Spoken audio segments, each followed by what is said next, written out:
रवि चला गया इधर से निकल के, तब तुमने वस्त्रों से का आवरण नहीं किया और मैं बूढ़ा 100 वर्ष का बूढ़ा इधर से जा रहा हूं, तो मुझे देख के तुम पर्दा कर रही हो।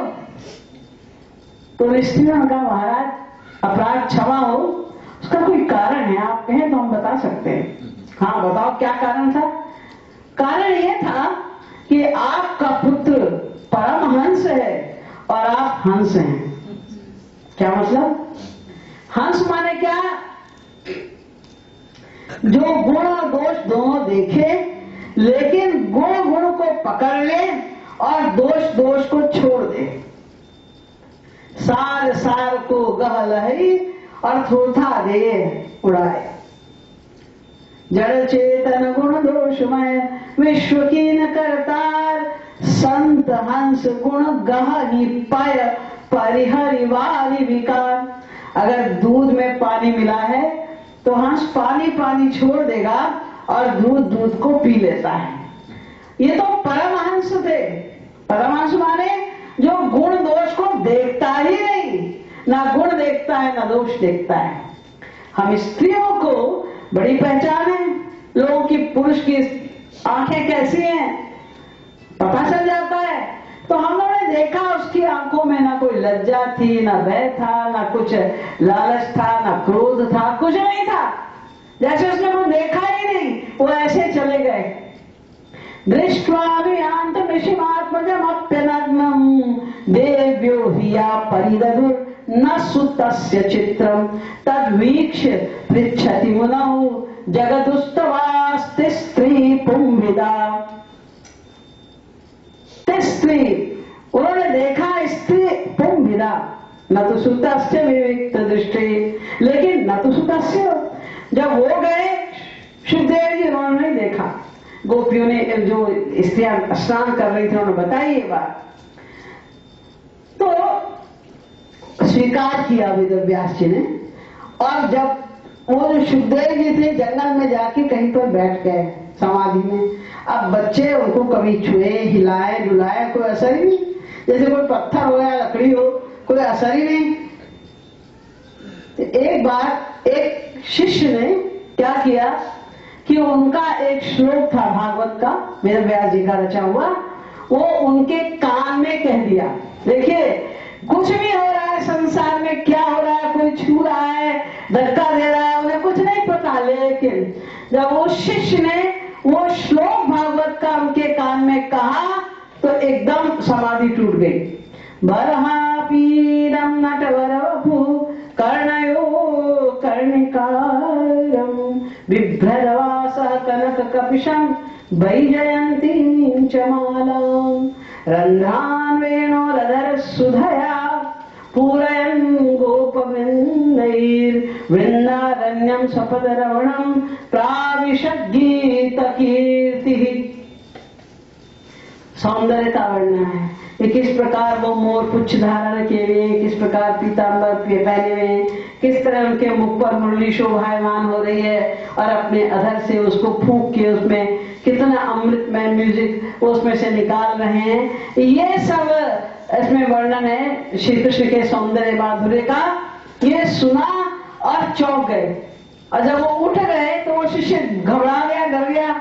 अरे तो कभी बोलते नहीं थे, उठते नहीं थे, तो उठ गए, क्या होगा, मारेंगे हमको। भागा तो पीछे भागे और कहा रुको रुको भाई, मैं तुम्हें मारूंगा नहीं, कुछ नहीं कहूंगा, मेरी बात सुन लो। तो आया वो डरता डरता। तो उन्होंने कहा कि इतना सुंदर श्लोक ये तुम्हें कहां से मिला, इतना रसमय श्लोक। तो उन्होंने कहा कि हमारे गुरु जी हैं वेदव्यास जी महाराज, उन्होंने लिखा है भागवत। ओह वेदव्यास मेरे पिता, हाँ मुझे भागवत सुननी। चल पड़े। ये सुखदेव जी महाराज वो पर्सनालिटी हैं कि सगो दोहन मात्रम ही गृहेषु गृहमेदिनाम अवेक्षते महाभागस्तीर्थी कुर्वन् सदाश्रमम्।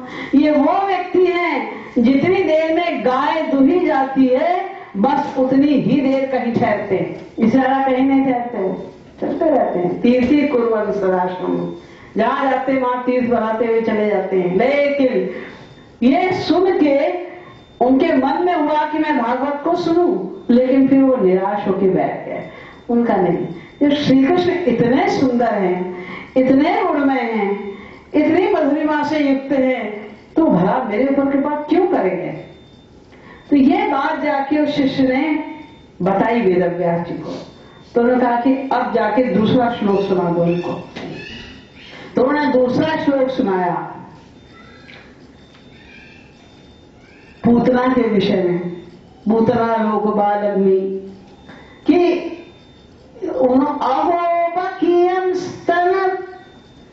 जो पूतना थी उसने विष लगाकर श्री कृष्ण को मार डालने की इच्छा से स्तन्यपान कराया था। उस पर भी उन्होंने कृपा कर दी। बहाना ले लिया कि हमने उसके स्तन में मुंह डाला है तो वो मेरी मां है, तो उसको अपना लोक दे दिया।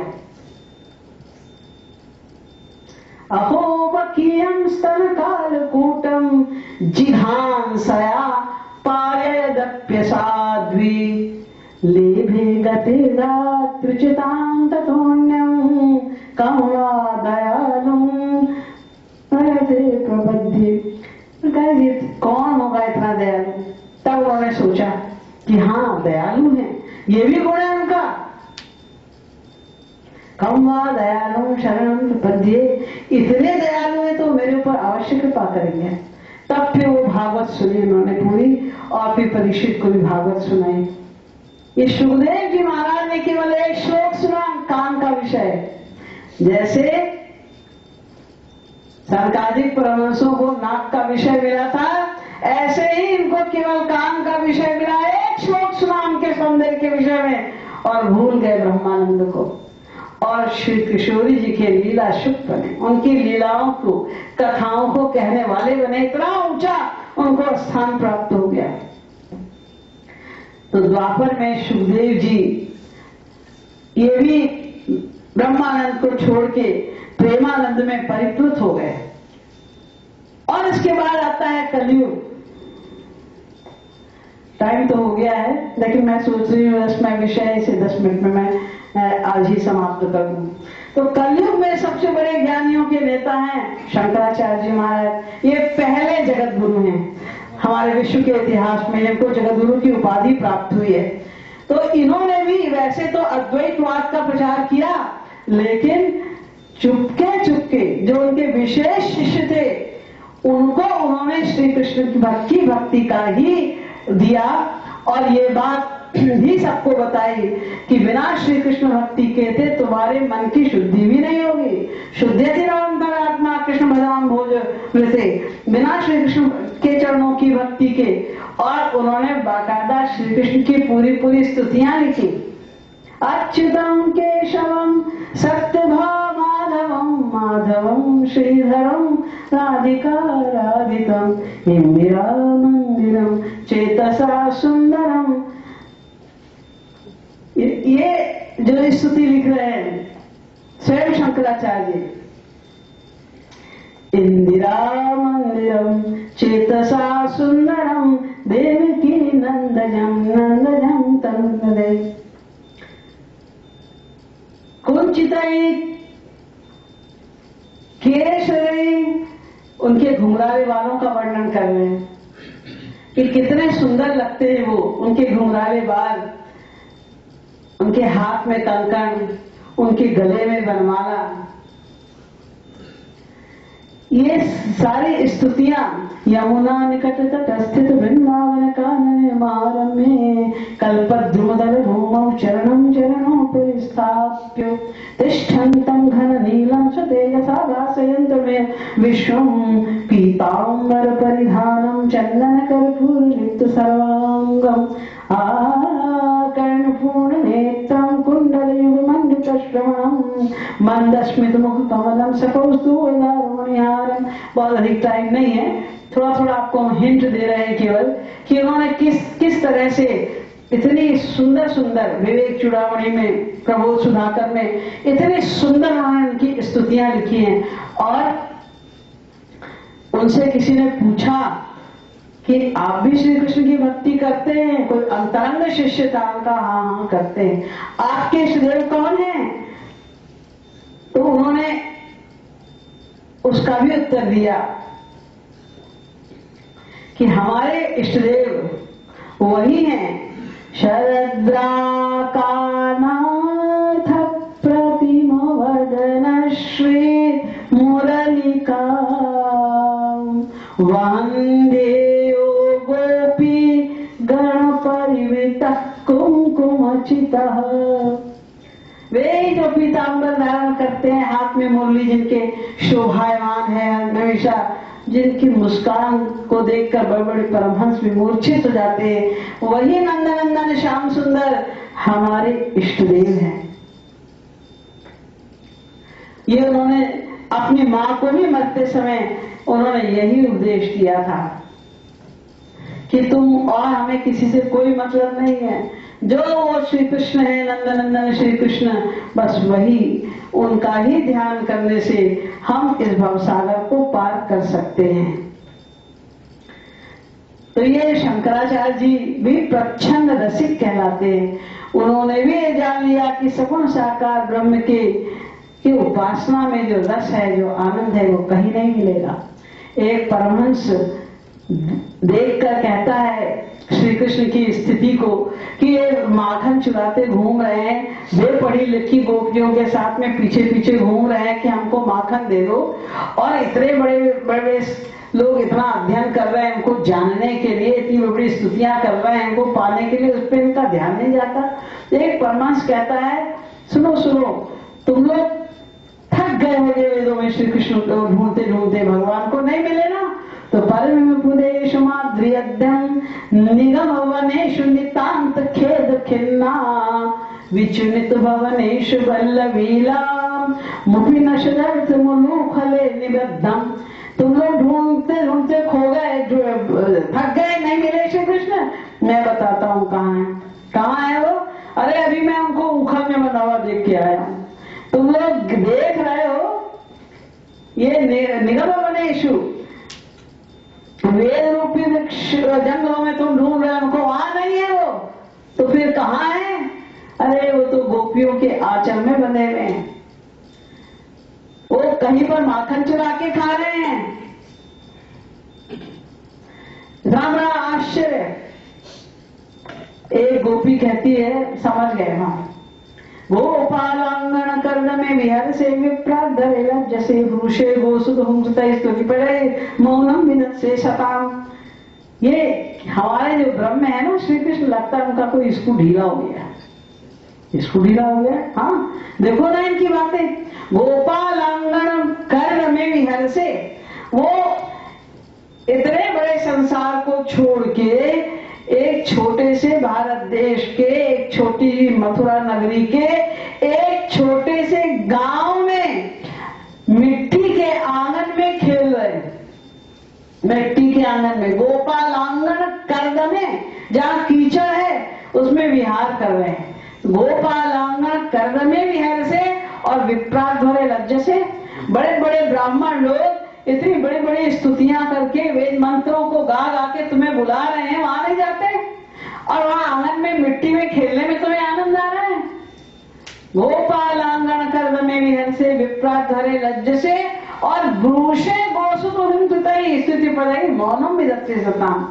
बात करने का अगर शौक है तो इतने बड़े बड़े विद्वान पढ़े जिनको वेद मंत्र रटे हुए हैं, वो तुमसे अच्छी तरह विद्वानों की तरह बात कर सकते हैं, वहां नहीं बात करते। बात करते किससे?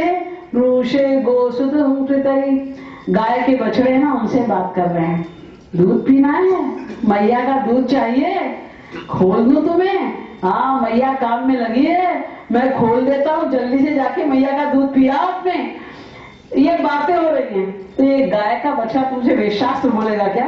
ये क्या जाने वेदशास्त्र? उससे तो उसी प्रकार अपनी ब्रज की गंवारी भाषा में बात कर रहे हैं। तो भूषे गोसुत स्तुति पड़े मौनम विदत से सताम। और जहां लोग स्तुतियां कर रहे हैं, अरे तुम खाली यही कह दो कि एक क्या बोले गलत फलत गला, ऐसे भी बोल दो तुम, तो वो विभोर हो जाएंगे पंडित लोग। लेकिन उसके पास तो जाते नहीं, झांकते ही नहीं।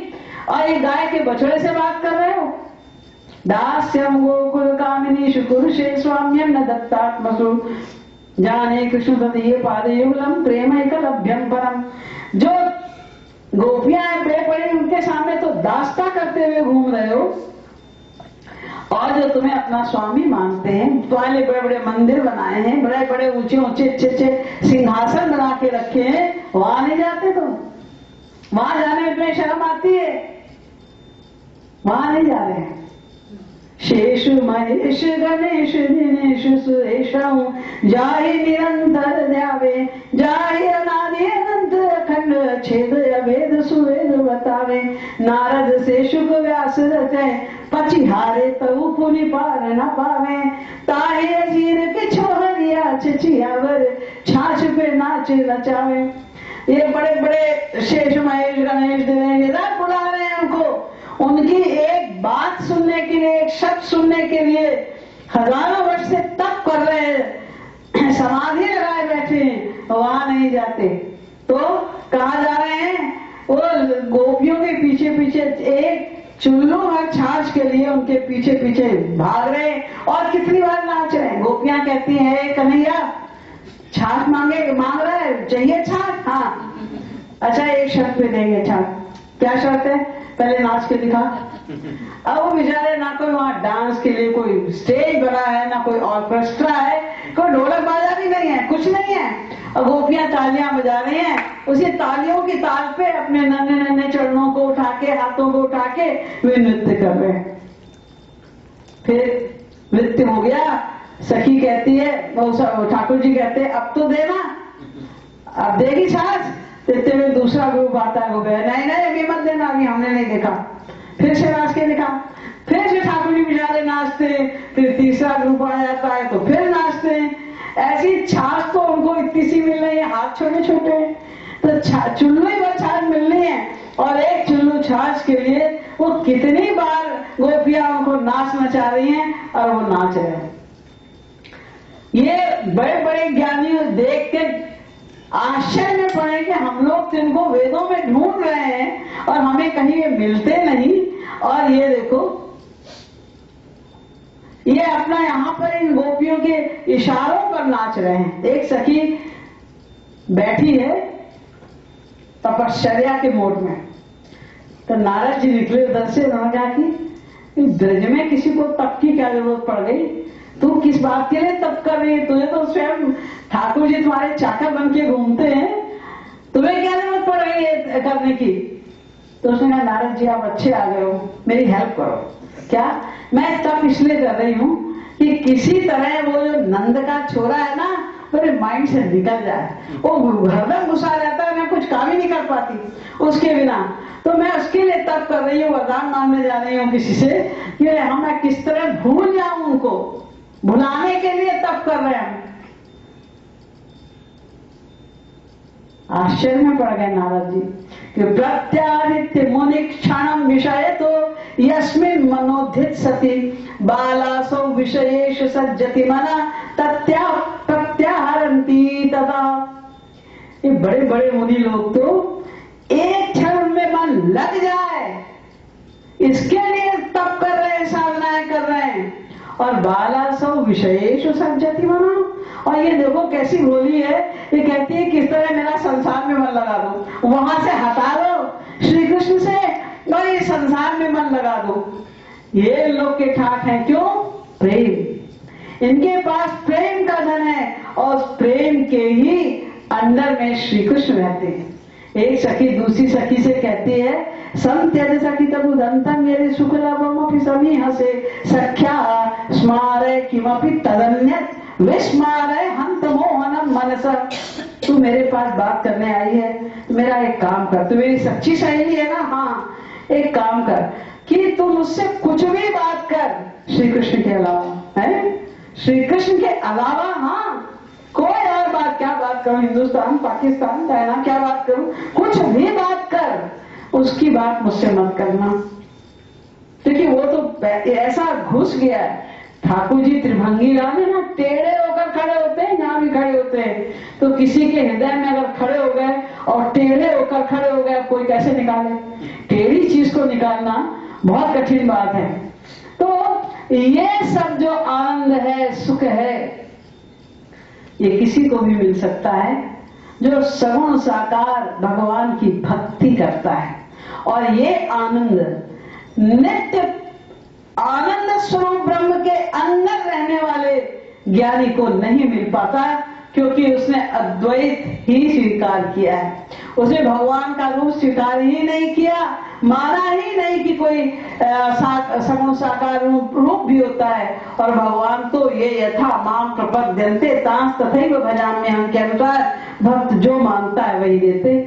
तो जो ज्ञानी है वो इस रस से वंचित रह जाता है, ये सबसे बड़ा नुकसान है। ईश्वर प्राप्ति हो जाने के पश्चात भी दोनों श्री कृष्ण के पास पहुंच रहे हैं, लेकिन दोनों को एक सा लाभ नहीं मिल रहा है। एक को केवल आनंद मिल रहा है और एक को रस मिल रहा है, प्रेम रस मिल रहा है, जो आपने अभी सुना। इस तरह का रस प्राप्त करने के लिए हमें सगुण साकार की भक्ति करनी पड़ती है। ये डिफरेंस है ज्ञानी और भक्त की उपलब्धि में। तो भक्ति जिसमें इतना रस है वही हमको भी पाना चाहिए, वही उसी के लिए हमें साधना करनी चाहिए। तो ये भक्ति क्या है और इस कलयुग में अमेरिका जैसे मटेरियल देश में रहकर हमें कैसे मिल सकती है, ये बात कल बताई जाएगी। और मुझे विश्वास है कि आपको उससे बहुत बड़ा लाभ भी होगा। बोले वृंदावन बिहारी लाल की जय, श्रीमद सद्गुरु सरकार की जय। जय जय श्री राम, जय जय श्री राम, जय जय श्री